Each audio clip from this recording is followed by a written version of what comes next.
C'est un ami exceptionnel. Et chaque fois que je le vois battre le tam-tam, je fais un retour en arrière. Il était tout petit, plus petit que ça. Il appelle le tam-tam. Jusqu'aujourd'hui. Vraiment, ça m'impressionne, ça m'épate. Et puis, il le fait très bien. Très bien. Il y a des grandes personnes qui ne savent pas battre le tam-tam. Chez nous, à Bayota, là-bas, c'est une femme qui bat le tam-tam. Les hommes, ils ont démissionné. Il va jouer au tam-tam, il dit je ne sais pas. Mon ami, il faut apprendre. C'est difficile, mais ce n'est pas difficile. Tout est question de volonté. Voilà, si tu veux, tu peux. Les Français disent vouloir, c'est pouvoir.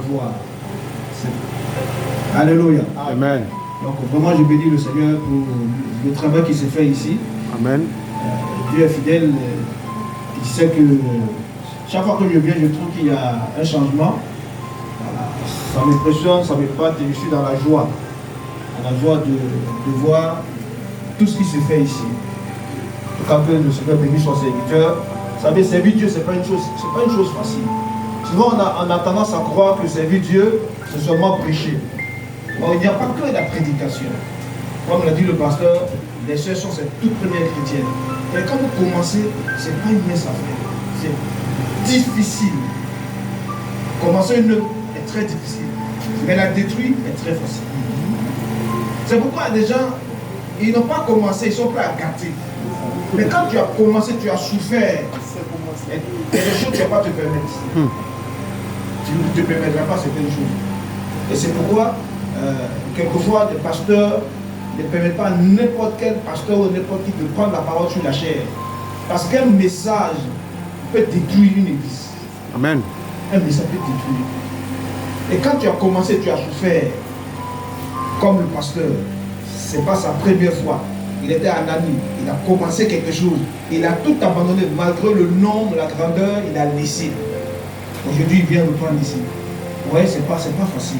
Commencer, c'est très difficile. Maintenir la cadence, c'est très difficile. Détruire, c'est facile. C'est pourquoi des gens, ils n'ont pas commencé. Ils veulent là où tout est fait. C'est-à-dire, ils veulent qu'on les dépose sur une église où il y a déjà du monde. Lui, dans sa tête, son objectif, c'est manger. Et quand on le dépose, après, il gâte tout. Parce qu'il n'a pas souffert. Quand tu as souffert, il y a des choses que tu ne vas jamais te faire. Amen. Alléluia. Amen. Donc je vous encourage vraiment à continuer avec l'homme de Dieu, vraiment à soutenir cette action. Vous savez, ce n'est pas facile d'avoir des terrain d'Abidjan. C'est pas facile. Les gens cherchent un entrepôt. J'ai un ami qui m'a appelé, il est venu en d'autres, il n'a pas eu de terrain. Le pasteur ici. Ils ont cherché le terrain, ils n'ont pas trouvé. Si tu trouves, quand on te dit le prix, tu es découragé. Tu t'en vas. Et quand vous avez un terrain, vraiment il faut faire des réactions comme ce qui s'est fait. Vraiment nous bénissons le Seigneur. Je me rappelle qu'il y avait la boue ici. Quand il pleut comme ça, là, c'est très compliqué. Mais Dieu soit loué. Il y a un travail qui a été fait et je sais que le travail va se poursuivre. En tout cas, Dieu nous bénisse. Amen. Nous bénissons ton Saint-Nom. Merci pour tout ce qui a été fait. Merci pour ce temps. Ce n'est pas dans notre cœur. Dispose-nous à recevoir de toi. Nous voulons écouter tes conseils et donne-nous la force de les pratiquer dans le nom de Jésus. Amen. Amen. Voilà, ce matin, je vais vous donner des raisons pour que vous ne puissiez pas donner des raisons. Amen. Voilà, je vous donne des raisons pour ne pas donner des raisons, sinon pour ne pas raisonner. Amen. Alors, il y a quelques années de cela, j'ai été enseignant pendant 5 ans, des années de cela. Un jeune écolier, un élève qui ne voulait pas aller à l'école, a profité ce jour-là pour faire la grasse matinée, pour dormir jusqu'à X heures. Et puis sa maman, ayant constaté que son fils dormait, est allé le réveiller pour lui, mais mon petit, aujourd'hui, il y a un coup, tu ne vas pas à l'école. Il dit non, mon maître nous a dit hier qu'aujourd'hui, il ne va pas venir. Vous voyez? Et la maman a dit d'accord, mais lève-toi quand même, va prendre une douche et puis on va aller vérifier que monsieur nous a dit hier, aujourd'hui, il ne va pas venir. Donc ça ne sert à rien d'aller vérifier, c'est pourquoi je dors. La maman une mère avertie a pris l'enfant, l'a déposé dans la douche, l'a lavé, l'a pomponné et puis après, ils sont partis à l'école. Arrivé à l'école, le monsieur était là en train de faire tout. Le fils ne voulait pas aller à l'école. Et comme il ne voulait pas aller à l'école, il a avancé quoi? Une excuse, une raison. Il y a des gens, quand vous les envoyez, s'ils ne veulent pas partir, ils vont vous donner une raison. On m'a envoyé, je suis fatigué, j'ai mal aux pieds. J'ai un élément chez moi, quand tu veux l'envoyer, dès que tu regardes son visage, c'est ça que le monsieur n'a pas envie de partir. Il va te faire une dissertation. Mais moi je ne discute pas. Il dit, entre nous deux, qui est né avant son ami? Voilà. C'est toi. Donc qui a autorité sur son ami? C'est toi. Donc va-t'en. C'est pas si compliqué que ça. Si tu es mon papa, je vais faire ce que tu me demandes. Il est obligé de partir. Alléluia. Et vous voyez, bien avant, il y a aussi des personnes qui aussi ont avancé des raisons. Et j'ai trouvé dans la Bible des gens qui ont vraiment avancé des raisons. Et dans la vie de tous les jours, nous aussi, nous avançons des raisons. Que ce soit à l'école, au travail, dans le foyer, on avance des raisons. Même à l'église, là c'est encore pire. Alors on va prendre nos Bibles dans l'évangile selon Saint Luc, comme le disent nos amis. Évangile selon Luc, nous allons lire à partir du verset 15. Est-ce qu'on peut se tenir debout pour lire la parole de Dieu? Luc chapitre 14, verset 15 au verset 20. Je vais faire la lecture. Un de ceux qui étaient à table, après avoir entendu ces paroles, dit à Jésus, heureux celui qui prendra son repas dans le royaume de Dieu. Et Jésus lui répondit, un homme donna un grand souper et il invita beaucoup de gens. À l'heure du souper, il envoya son serviteur dire aux conviés, dire aux invités, venez, car tout est déjà prêt. Mais tous unanimement, et tous d'un commun accord, se mirent à s'excuser. Le premier lui dit, j'ai acheté un champ et je suis obligé d'aller le voir. Excuse-moi, je te prie. Un autre dit, j'ai acheté 5 paires de bœufs et je vais les essayer. Excuse-moi, je te prie. Un autre dit, je viens de me marier et c'est pourquoi je ne puis aller. Amen. On peut s'asseoir. Voyez-vous, il y a, dans ce que nous venons de lire, 3 excuses. Et toutes les excuses que nous avançons rentrent dans, je vais dire, dans l'un des champs que nous avons. Soit c'est la première, la deuxième ou la troisième excuse. Le premier dit, j'ai acheté un champ et je suis obligé d'aller le voir. Excuse-moi, je te prie. La première excuse est une excuse matérielle. C'est-à-dire qu'il a acheté un champ. Le champ, c'est sa propriété. Le champ lui appartient. Voici quelqu'un qui a été invité à un repas.